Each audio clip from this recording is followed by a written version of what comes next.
Շնորհակալություն։ Շնորհակալություն։ Շնորհակալություն։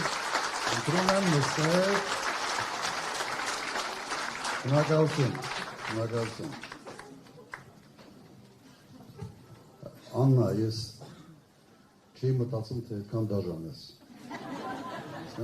Նայ, այս սիրուն դեմքի հետևում շատ դաժան ազնվորություն ես։ Մենք միացել ենք կոնվենցիային և չենք կարող խոշտանգման ենթարկել Նիկոլ Փաշինյանին, դա վատագույն սցենարը կլինի։ Խոշտանգումը հալկացա վերաբերում, պարոնա։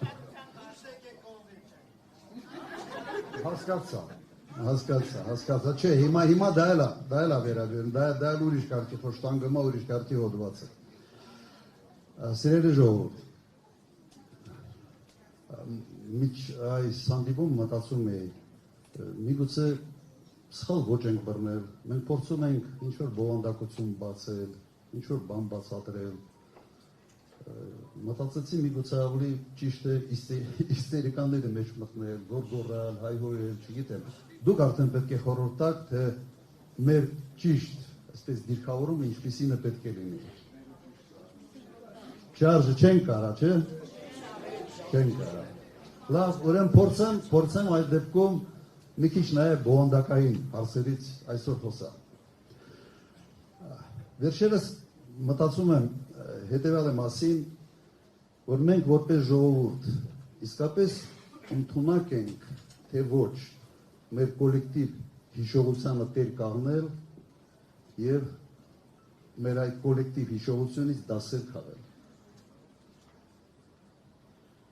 Ինձ թվում է, թե պետք է կարողանանք, որտեղ ամեն մի անձ, ամեն մի մարդ առաջի հերթին սովորում է իր փորձից և կյանք այնպիսինն է, որ աննկատ բաներ անցնում են, մոռանում ես, բայց այն ամենը, ինչ փոխեց քո կյանքի, ինչ-որ ճանապարհը, մեծ ուրախություն քեզ հաղորդեց, կամ հակառակը տխրություն, միշտ հիշվում է,